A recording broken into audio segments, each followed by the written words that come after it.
Hello YouTube, hello fellow gamers, welcome to the channel. I'm thrilled to have you here today. We have another exciting video lined up that I can't wait to dive into with you all. So if you love gaming as much as I do, make sure to hit that subscribe button or the like and join an awesome community. They're great, honestly, they really are. So without further ado, let's jump into today's video, which is H.P Lovecraft's The Little Glass Bottle. And this one's John Captain William Jones, his party of men are on a treasure hunt. The Little Glass Bottle, it's the second official DLC for Dagon, based on the first surviving story by the master of weird fiction. It was written when he was 7 years old. I think this is the most original stories that he did. So take some rest from cosmic horror and eldritch underwater beings and experience the other, more humorous side of young H.P Lovecraft. Now this is another 10-15 minute video, so you can watch it on your tea break. Please hit that like, repost, as I say, comment on it.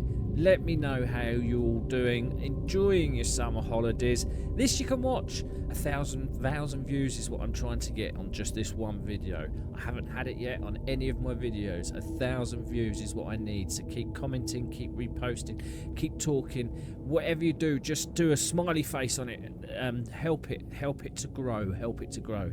So without further ado, we're going to get back on to Dagon, the last green bottle. It's the DLC. Yep, see, it's an adaptation of the story by H.P Lovecraft, written when he was about 7 years old. Original words and spellings have been kept, and obviously, we learn a bit of history. Heave to! There's something floating to the leeward. And we're off. The speaker was a short, stockily built man whose name was William Jones. He was the captain of a small catboat in which he and a party of men were sailing at the time the story opens. Yes, I love the descriptive side of it. It's brilliant.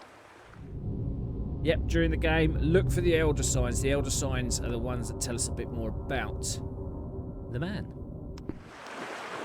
So there's one there. Is there any more? No, that's the story. So we want that one. So H.P Lovecraft was born on August 20th, 1890 at 9 AM in Providence, Rhode Island. The exact date when The Little Glass Bottle was written is unknown. Young Howard probably penned it in 1896 or 1897.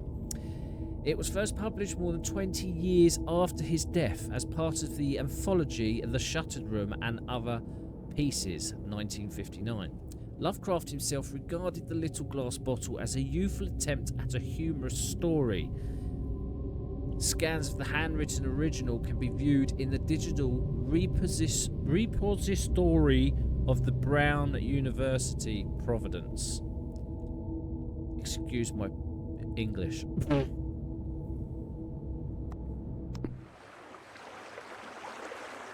It's them. It's them. It's the teeth. They keep, moving around. I like they've done it well this time. Look, it's almost like it's a moving comic, shall we say. Aye, aye, sir, answered John Towers, and the boat was brought to a standstill. Brought to a standstill it was. What is it?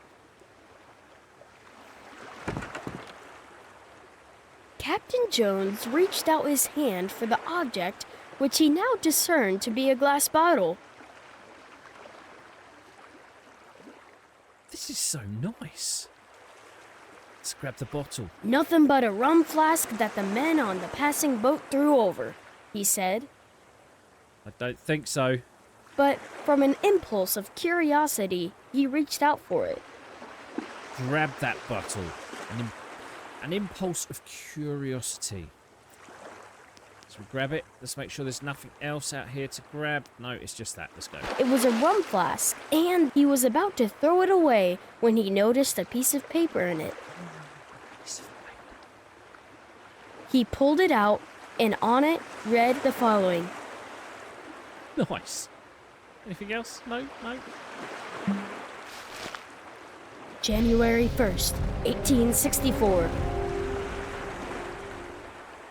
I am John Jones, who writes this letter. My ship is fast sinking with the treasure on board. Oh, no. I am where it is marked on the enclosed chart. I am where it is marked on the enclosed charts. That sounded something different to me. I'm waiting for Jack Sparrow to come. Captain Jones turned the sheet over, and the other side was a chart. On the edge were written these words. Dotted lines represent course we took. Australia he's heading for. Towers, said Captain Jones excitedly. Read this. Towers did as he was directed. I think it would pay to go, said Captain Jones. Do you? There's a lighthouse over there.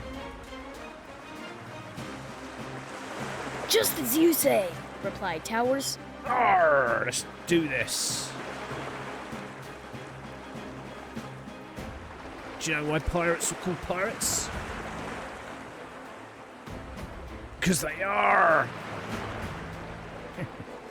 We'll charter a schooner this very day, said the excited captain. Yes. All right, said Towers. Right, said Towers. There's got to be some. It is just the story. There is no other little history bits. Let's go.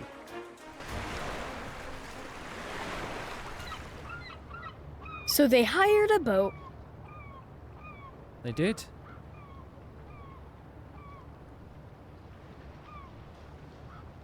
Yep. They hired a boat. There's nothing else? No? Okay.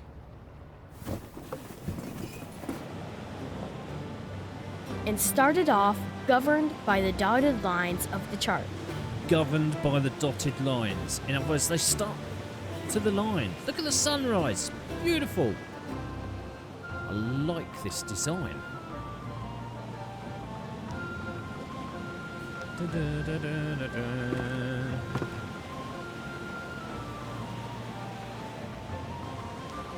Right, there's got to be something else. Here.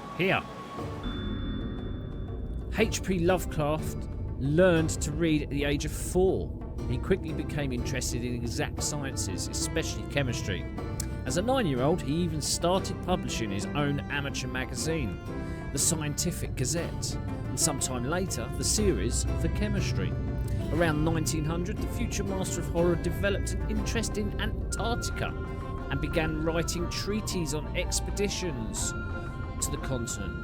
This undoubtedly influenced one of the famous works, At the Mountains of Madness, written 30 years later. As a 12-year-old, Lovecraft discovered astronomy, which he later considered his most moving experience. Realising the immensity of the cosmos had a huge impact on his worldview and work, laying the foundations for the cosmic horror genre. The majesty of the concept of an expanding universe still makes me shudder in a unique manner. A Confession of Unfaith, 1922. I love it. It's brilliant, isn't it? This is just brilliant. What an easy game to play. You can just 10 minutes. Lunch break. Hit that like. Let's go back. John, I'm going to do. We're going to use that. Yes, we've got our fun now. Or, yeah, there's nothing else that's... I think that just works, doesn't it? Yeah. There. Let's go. In 4 weeks, they reached the place where directed. Middle of nowhere. They've got dive suits. Do you ever like playing treasure hunts? It's like this whole child's imagination. It's just brilliant. I mean, it didn't take us 4 weeks to get there. It's just down the road in the trees or the bushes, but wow. Nothing else? No. there? Nope. Music's good on this as well. And the divers went down. They went down, they did. Let's go, divers. These things. Oh, one of the worst diving suits ever, but they done the job. But you had to be strong to wear them.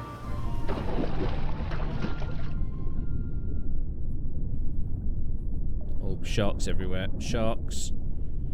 Are they sharks or just big fish? I don't know. We're going down. He loves it, doesn't he? We are seriously going down. Treasures, my hearties. Treasures. There's something there. There it is, look. Whipple Van Buren Phillips, Lovecraft's grandfather, was a very important figure in his life, as the writer said himself. My beloved grandfather became the centre of my universe, in selected letters. Van Buren Phillips introduced his grandson to various works of art he brought from his travels, exchanged letters with him, and helped him develop his passions. He largely replaced Lovecraft's dead father. Interestingly, he also cured him of his fear of the dark by encouraging him to walk through a series of dark rooms. See, that's what we should do. Throw them in where they're most scared. That's how kids should grow up, not like today, feathered and wrapped in blankets. Young Howard's grandfather was probably the only family member to tell Lovecraft improvised mystery tales, which undoubtedly influenced his later work. Played on the old psyche, gave him that thought process to start thinking outside the box. Let's go. This is very, very good. I like it. Look. Very 2D fish. I know, well, they are, but you're wearing a suit, I suppose, so it's doing your head.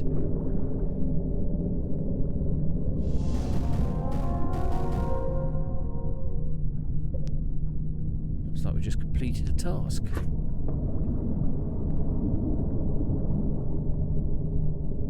Now, these stories tend to have a way of just suddenly going mental,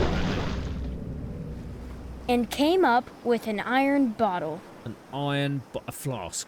A hit flask. They found in it the following lines scribbled on a piece of brown paper. Let's go. What's the lines? Anything else? Don't want to miss anything.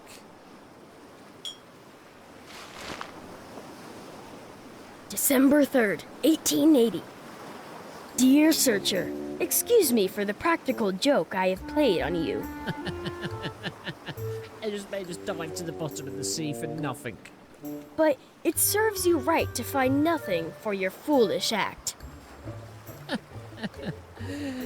Kick the kid overboard. Well, it does, said Captain Jones. Go on. However, I will defray your expenses to and from the place you found your bottle. Nice. I think it will be $250, so that amount you will find in an iron box. I know where you found the bottle, because I put this bottle here. And the iron box. I gotta go back down to get the box. And then found a good place to put the second bottle. Hoping the enclosed money will defray your expenses some I close. Anonymous. Nice. You don't get much like that these days, do you? I like it. I like it a lot. Oh, there we go.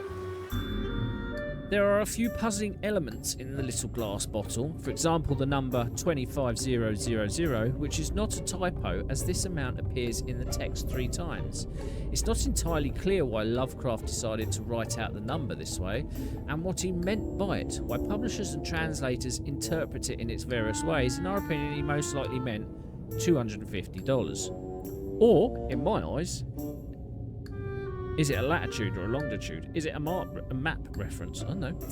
The map used in the game replicates the original version drawn by Lovecraft for this story. Did you notice that the land marked on it is signed as Australia? Yes, I did. A simple typo, or maybe young Howard was already creating his own lands and unknown islands in his imagination. It is also puzzling that the dates in the letters in both bottles are almost 17 years apart. Freaky. That is freaky, if you think about it, isn't it?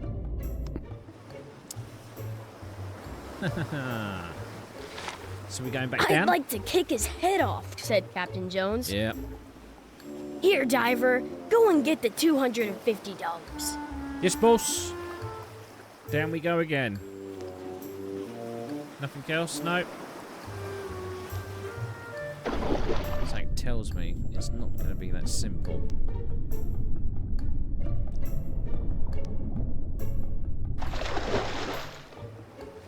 In a minute, the diver came up bearing an iron box. Nice. Whoa. Inside it was found $250. It defrayed their expenses. But I hardly think that they will ever go to a mysterious place as directed by a mysterious bottle.